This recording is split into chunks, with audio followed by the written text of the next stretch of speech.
NA Year 3. Let's get hype in the chat. John, Vicky, do us justice and begin the year.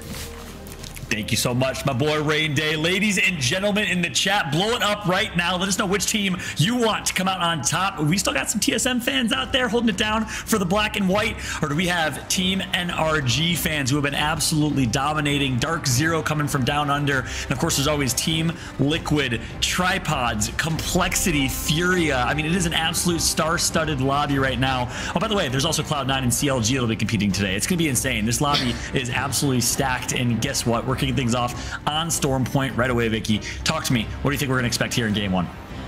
I mean, we've been seeing, at least in scrims, a lot of contention on Storm Point, surprisingly. I believe we've been seeing G2 versus BR Demons, which has been getting pretty heated in scrims last night. And with BR Demons, I believe, taking it over G2. So G2 being another squad that has been trying to find their footing with a new pickup themselves.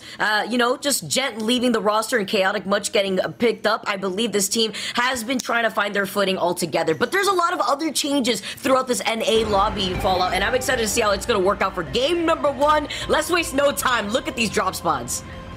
Yeah, that's right. And then you take a look here. A couple changes from last season. First off, we had a contention. Lightning Rod, Prodigy Aces versus G2. G2 still dropping Lightning Rod, but Prodigy Aces saying, we want to contest here. TSM no longer dropping Antenna. They're dropping over towards the wall. And it's going to be a center zone here. Let's jump right into the action as we find ourselves an early fight. Oh my gosh. Furia plus Prodigy Aces as their third. Looks like his Watson is going to be actually subbed out today. Not able to compete. Not sure exactly why. I know he was moving recently, but Prodigy Aces as their third, off to a good start, and they're going to be teabagging off the rip against G2, saying, hey, Lightning Rod is ours.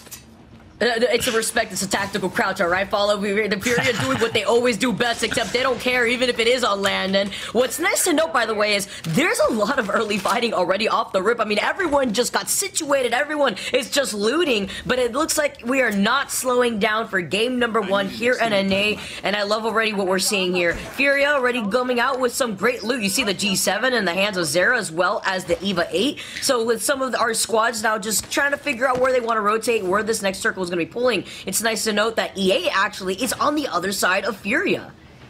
Yeah, E8 might be trying to stay sneaky. And 3-2-1-ing, yes they do. The early damage is going to be done. They're going to get a knock as well. Elevate says, hey, let's start things off strong with a huge push over Furia. They get a knock, and they will pick up this kill here in just a moment. A sneaky, sneaky play from Elevate. And keep in mind, these are strategies that have been rehearsed. Every team knows where other teams drop. E8 had this strategy as a trick in the bag, and they were waiting to pull out for Pro League, and Furia was not expecting it. I love the play and the confidence from E8 to do it against one of the best teams in Furia. Oh my goodness, and I love seeing this from this team too, because just as we moved away from some of the other Apex Legends tournaments happening off season, Elevate had just recently gotten 6 at the Rewired Fest, and they were playing really well. Yes, they played out of the money, yes, they placed out of the money rather, but they still were able to bring in a lot of the momentum of what they've learned into the Pro League where it matters. And kind of forcing Furia already out of their own landing spot and playing at a disadvantage off the rip is definitely not in Furia's books, and they are zooming away. They want no business in that. They're gonna have to just reset when they can. Yeah, so Pandas gets taken out. Furia will be a team of 2. They're not going to be able to grab banners either. So nice job by E8. Damaging Furia quite a bit. Complexity find themselves on a rotate through Jurassic Park. But as things slow down here for a second, it's not just these 50-50s, the teabagging you saw. I know you guys see that in ranked every single day. There's a lot more at stake here and a lot more to talk about. Furia versus G2 at Lightning Rod. They are intentionally inting and getting aggressive and teabagging because it's a battle for real estate. It's early on in Pro League where teams are trying to secure and claim their drop spots. Well, guess what? Not everyone's going to bend over and say, take it, this is your drop spot at Lightning Rod. They're going to try and fight for it. So expect that G2 versus Furia fight to persist game over game. I don't think G2, especially knowing Designful and the boys, are going to give it up that easily. And also the fact that Elevate took that fight on Furia, Furia is going to now be angry and expect them to int against Elevate if they win the fight against G2 as well. So that's going to be a story that we're going to see for the first 3 games here. Elevate, Furia, and G2 at the top right or northeast of the map in Lightning Rod for some contention. Hey, Follow, you may have to just carry that energy into World's Edge. I mean, if you're going to grief us on Stormpoint, then expect some griefing back when it comes to World's Edge. I mean, nobody gets to respect what's going on here when it comes to some of these drop POIs. Nice to note here, too, that with ESA in this lobby, Esports Arena, a name that we're so familiar with, they are going to be landing in Down Beast, and they are joined with Capra, who we didn't get to see in the Rewired Fest as well. So as we take a look at Complexity and their plan right now, they are running the Taser composition between the Newcastle and the Watson, so you could already see them bunkering down after they got the information of where this beacon is for the next circle. So it looks like we are going to have a barometer circle, and it actually may be a very similar circle to what we got to witness back in the EMEA region, kind of pulling a little bit towards the northwest side of barometer. Yeah, and just a couple of kind of notes on Complexity. Obviously, we're used to seeing Complexity originally with Reptar, and then they played with, you know, Snipe Down for a little bit in qualifiers, didn't find success. They picked up Luxford. Again, the recipe for success seems to be find a demon controller player. That's what Luxford is for them. He's kind of a rookie on the scene. Played for a couple of teams, a few notable ones, mostly like, you know, low-tier ALGS teams, but has always been kind of a rising star. Getting picked up by Complexity is massive. The question is, how will he perform? And there's a lot of pressure on his shoulders. Can he help Complexity rise back to the heights that we saw them in as the best team in North America during the Bloodhound Season 5, Season 6 meta just about a year and a half, 2 years ago? We will see if Luxford is that it factor for them. So far, he's been looking good. They got second place in the Oversight playoffs. They got second or third place, I think it was, at the Rewired Festival. Complexity's been looking solid so far, but they got to take that energy into Pro League. Love that pinpoint, too, because I got to see Complexity in person over there, and they're looking to try to continue this domination in the Pro League, while Dark Zero's holding this interesting choke point. We've seen them hold this choke point before, but I like this decision because it's very similar to kind of determining whether you want to take these 50-50 rotations for where this next circle is going to be pulling, especially if you are giving up the opportunity to have Beacon in your control, which is something that Dark Zero is going to be doing. They're just going to be holding onto the choke point, looking at some of the skyward dives. Oh, and the immediate beam, too, from Zero. Obviously, they're not going to fully send it because this is the choke point that they want to hold, but it's a nice determination just to show that they mean business out here, whether it be from the G7 or the flatline. Yeah, Dark Zero. I mentioned it in the pre-show, but for those that are just tuning in, first off, welcome to the ALGS Pro League NA kickoff, North America. And you might see Dark Zero and be like, what? North America? Aren't they an APAC South team? And that's right. They made the move to Austin, Texas, sponsored by Dark Zero. Big shout out to Dark Zero for making that happen. Living in the States now, living their American dream and trying to play in a Pro League that's much more competitive than the APAC South region. Despite being in the APAC South, quote unquote, lesser competitive region, they still won the last 2 LAN championships. APAC South in Australia has been on top of the Apex world for the last 8 to 10 months, and Dark Zero is looking to keep it that way now that they're playing against the NA Pro League, Vicky. Yeah, they've been playing so well. Now they have a huge lobby to deal with as well. Trying to see how they match this throughout the course of the Pro League here. Playing on the outskirts of where this circle is going to be. You can already note, by the way, that there are still so many teams taking up the real estate on the right side of Barometer. I do believe we have a Loba in the lobby too, so I'm wondering here how this is going to play out for Dark Zero just taking their time to loot before actually making their own appearance into Barometer.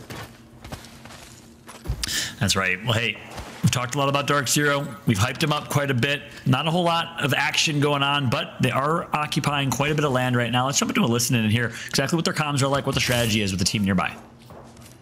Got the blue light mag down there. I got one. I can use it.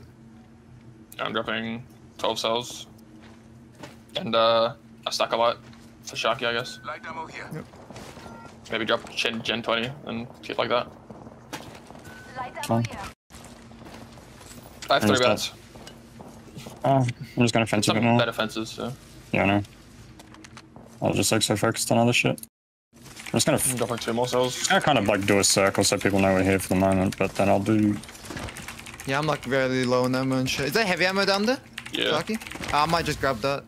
Can someone watch the antenna side? Yeah, I will in a second. Extended light mag. And I can grab that light mag too. Dub.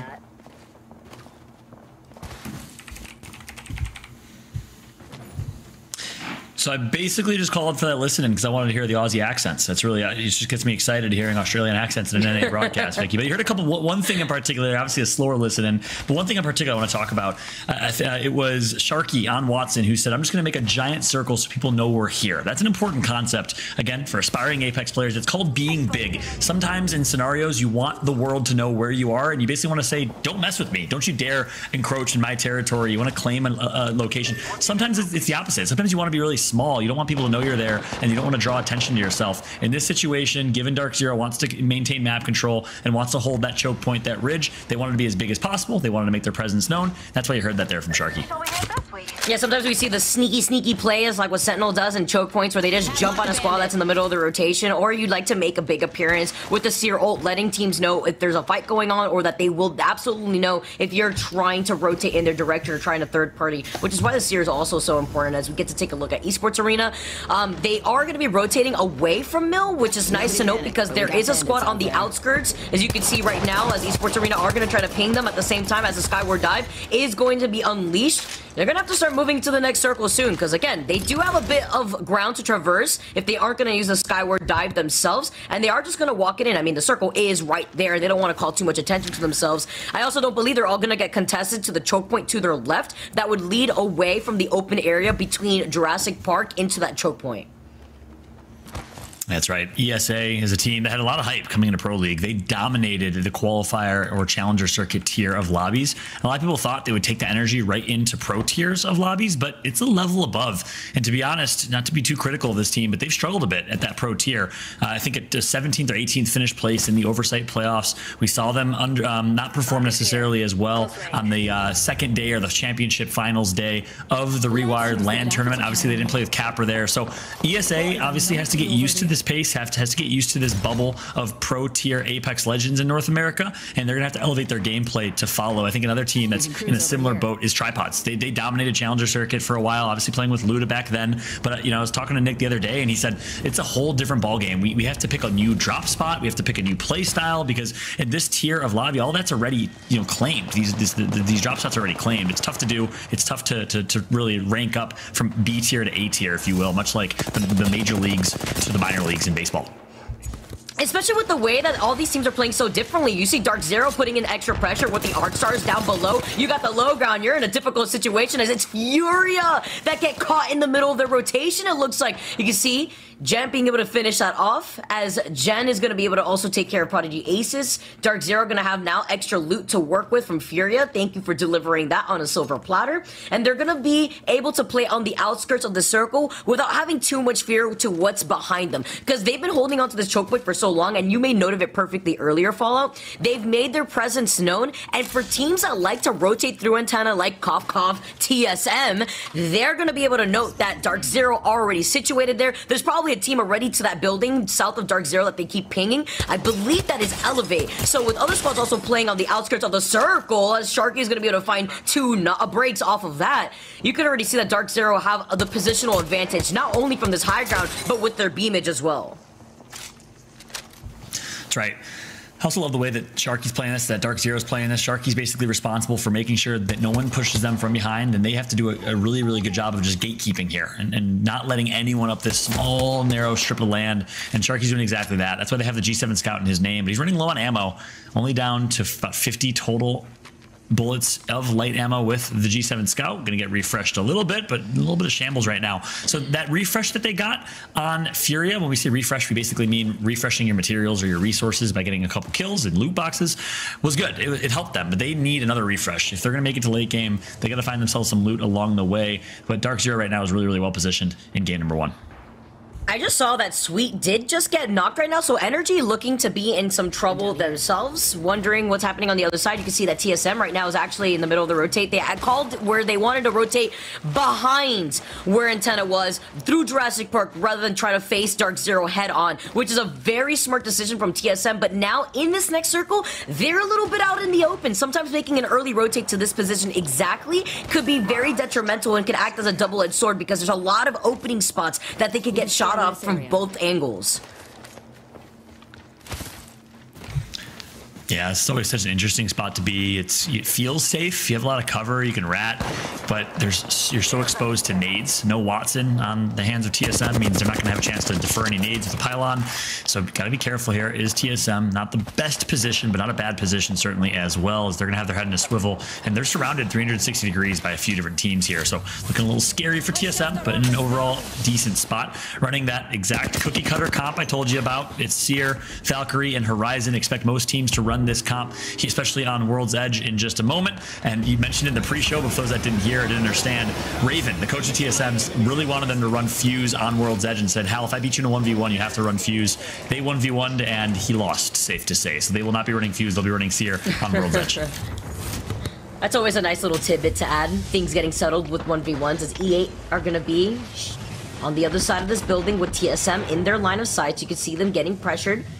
But they note with the Seer that there is a squad on the other side of this building with a charge rifle in hand, which is a very important weapon to have on Stormpoint with so much open ground to work with, especially with the amount of Valkyries that we have in this lobby. So important when it comes to those Skyward Dive and adding in some of that extra pressure aside from just having the G7. But E8 are just going to be hanging out on the outskirts. They're not in this next circle, but they will be moving soon in a minute and 20 seconds.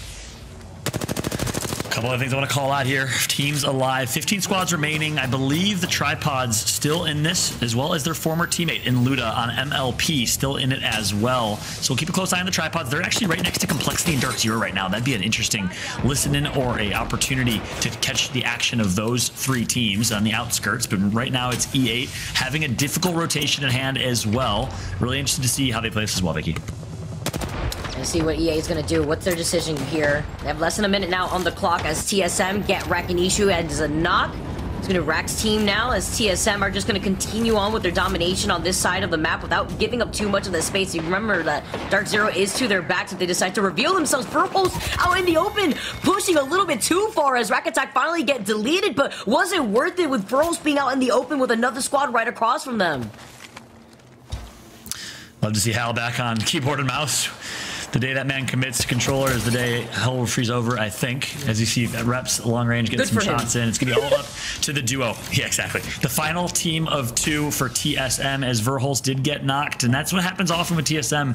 Verholst sometimes gets a little bit aggressive and finds himself in a bad position, ends up getting punished. And at the same time, my biggest criticism of TSM is let Verholst be Verholst. He had a chance to do exactly that with Kansas City Pioneers and Rewired and played so incredibly well, was the MVP of that tournament, hands down. But keeping a close eye on TSM here. It's going to be a very tough rotation, and they lost their Valkyrie, so they're gonna have to do it by foot. Difficult rotation incoming for TSM. We'll keep you updated on how they fare as E8 also forced to rotate parallel with TSM.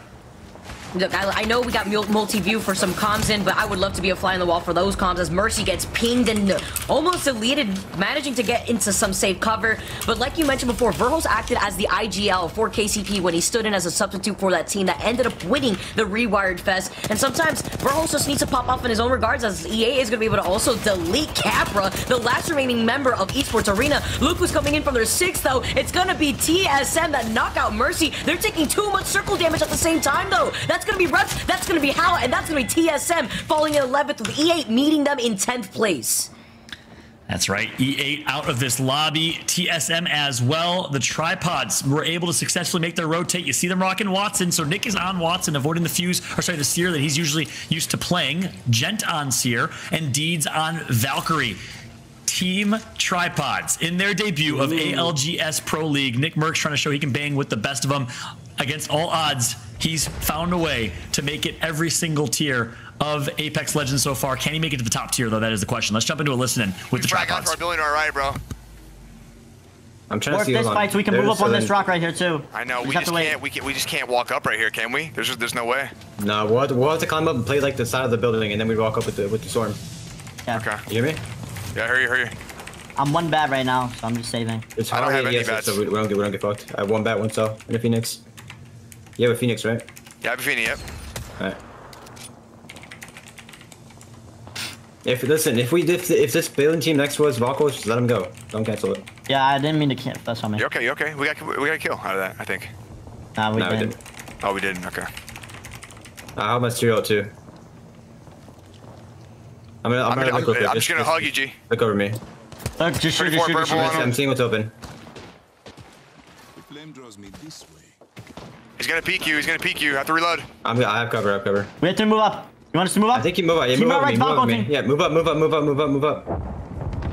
Move up. Move up. Play on me. Play on me. You can have your gen, right? Put it right here. The team on our left. I don't have a gen. I don't have a gen. I don't have a gen. All right. I'm Just playing stay back on there. Nick right now. ADS start Safe back. on me.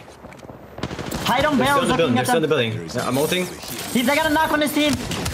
All right, look at our building. Look at our back in our building. They have to find a drop behind us. You see I'm my gonna skin. rotate See with my them. skin. I'm getting shot from my Wait, left. Wait. Just stay here. Stay on me. Yeah, I'm dropping to Looking cell. at That's all I you, got. looking at you. That's all I got for you to sell. That's it. Look out for a Vernade. 2 Vernades. They missed. They're Get coming out of storm. the G. Yeah, get to me. They have to fight each other. They're out of drop. Looking over. Have a good No, arc. I'm getting shot. Use my knock, maybe. Yeah. I'm coming with knock. Just sit on knock. Right next to us, Nick. Yeah, use knock. Block tower. Blocking.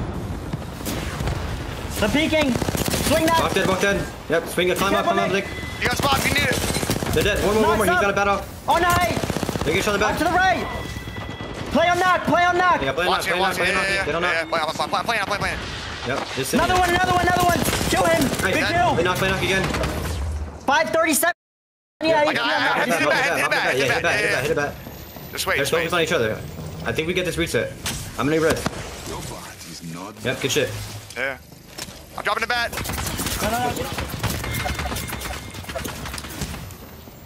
What a performance for the tripods. Finally, though, Nick's gonna go down. Jet's gonna have to use his knockdown shield. That's all they have. There's a whole team above them, but they will secure a top 4 finish. 4th place for the tripods and a good start for them in their ALGS debut.